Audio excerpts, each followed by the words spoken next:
Mi experiencia cercana a la muerte fue en 1982, cuando tenía 22 años.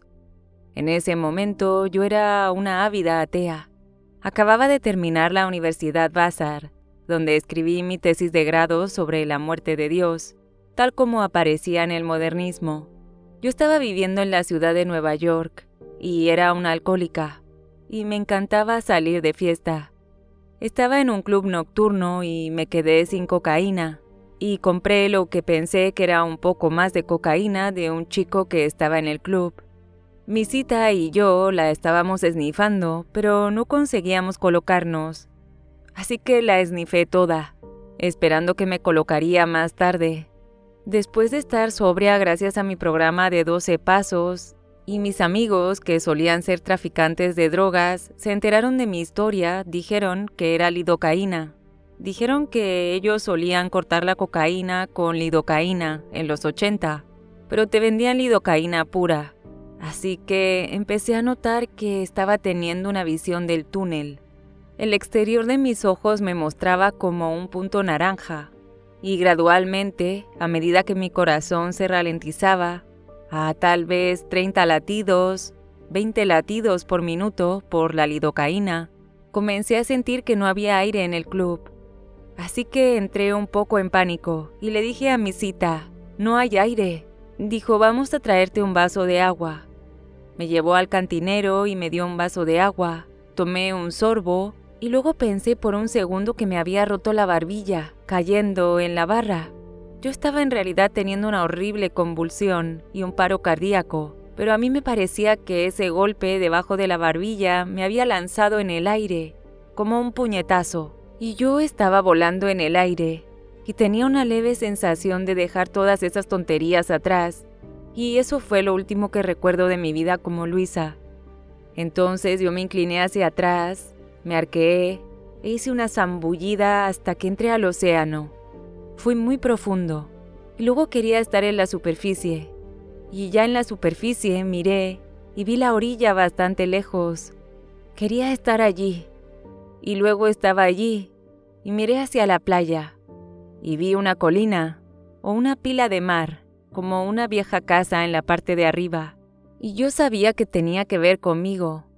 Quería estar allí, y luego estaba en el pie de la colina, pero ahora era un montón de rocas, y estaban cubiertas con esta horrible baba podrida repulsiva.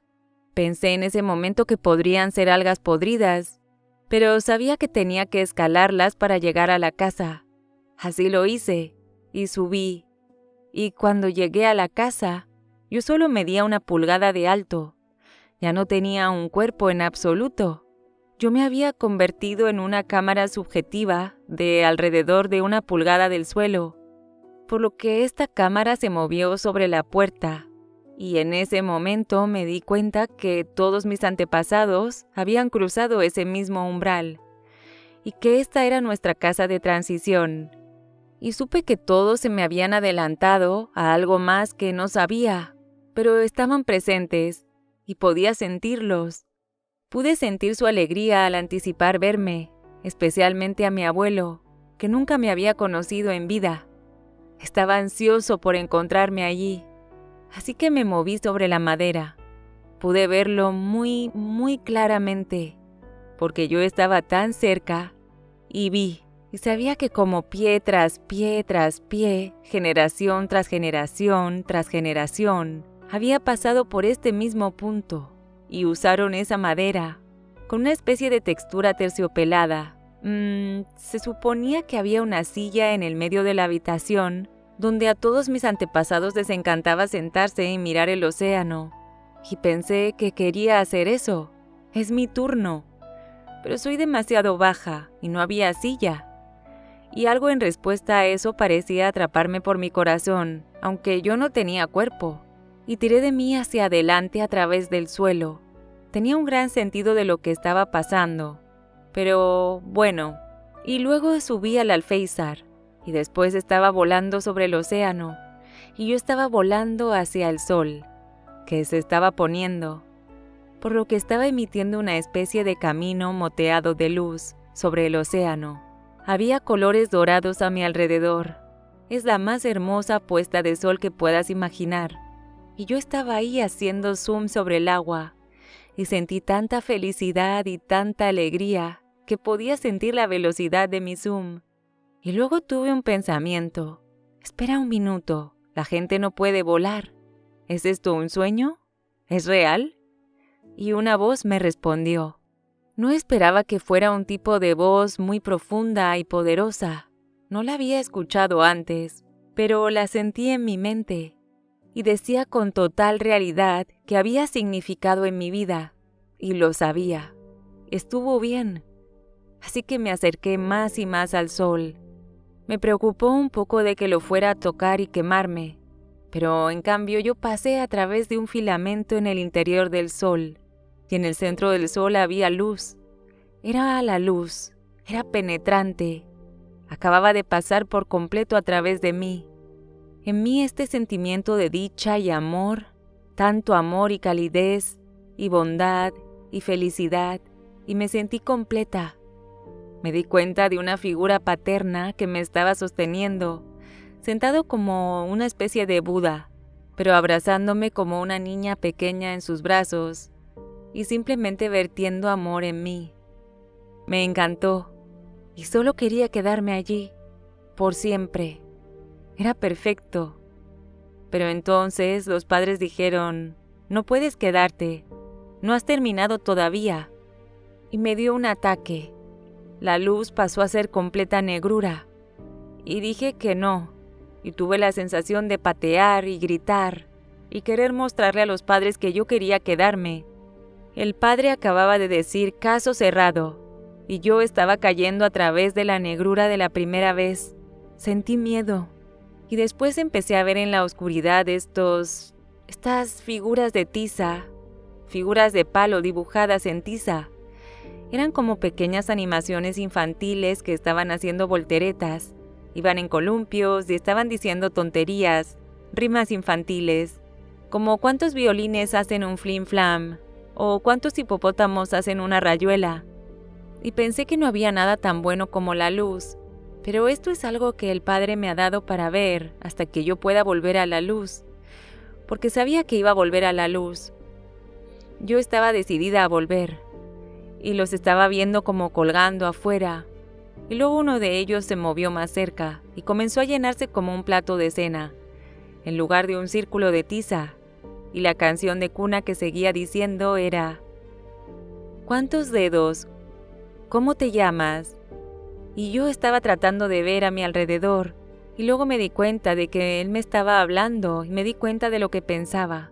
Se separó de mí, y luego me di cuenta de que era de nuevo el títere de carne. Estaba de vuelta en mi cuerpo, y yo estaba absolutamente devastada. Yo sentí que no podía volver a tal forma primitiva de existir, donde mover este tipo de cosas blandas hacia abajo ahí en nuestras bocas, y eructar sonidos, y ese tipo de código para comunicarse parecía tan primitivo. Pero finalmente le respondí, y resultó que estaba tirada en el suelo del club, en un charco de sudor, tal vez un galón de sudor, que me había salido del cuerpo, y terminé sin ir al hospital, porque mi cita se había metido en algunos problemas por vender drogas en la universidad, y no quería más problemas, así que nos metimos en un taxi y volvimos a mi casa, a mi departamento. Al día siguiente yo pensé en lo que me había pasado y pareció que tenía una opción. Podría decir que lo que me había pasado era real, y entonces tendría que ser buena y tendría que ser religiosa. Tendría que parar de beber y toda mi fiesta y todas mis cosas. Pensé que era impresionante y yo no iba a hacer eso. Así que decidí crear mi propia teoría, que era que como que mi cerebro se había cerrado a niveles más y más primitivos.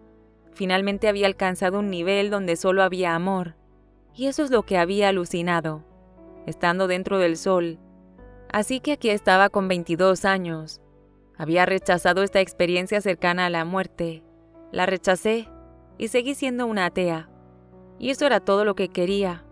Era seguir con la vida, pero no me lo permitieron, porque el mundo de los espíritus podría alcanzarme ahora y mostrarme cosas mías y hablarme. Mi ángel, como ahora llamo a la voz, me salvó la vida muchas veces. Una vez estuve en un semáforo que se puso verde y me dijo, no sigas. Era de noche y no había nadie detrás de mí. Así que esperé en la luz verde hasta que me dije, ¿qué estoy haciendo? Y luego un coche bajó por la intersección yendo a unas 100 millas por hora y acercándose más allá de donde habría estado si hubiera seguido. ¿Tantas veces ha estado en contacto conmigo? ¿O he sabido cosas que no debería saber? ¿O me ha curado milagrosamente? Yo lo llamo Ignacio. Le pedí un día que me diera un nombre. Necesito llamarte por un nombre además de Ángel. Quería que fuera una niña, pero no lo es en absoluto. Dije, dame un nombre para poder llamarte, algo además de Ángel. Dijo como un suspiro. Y dijo, he tenido muchos nombres en tantos idiomas y no conoces ninguno de esos alfabetos. Y dije, entonces solo dame algo. Eventualmente me dio el nombre de Ignacio, que es un nombre etrusco de una de sus vidas más recientes.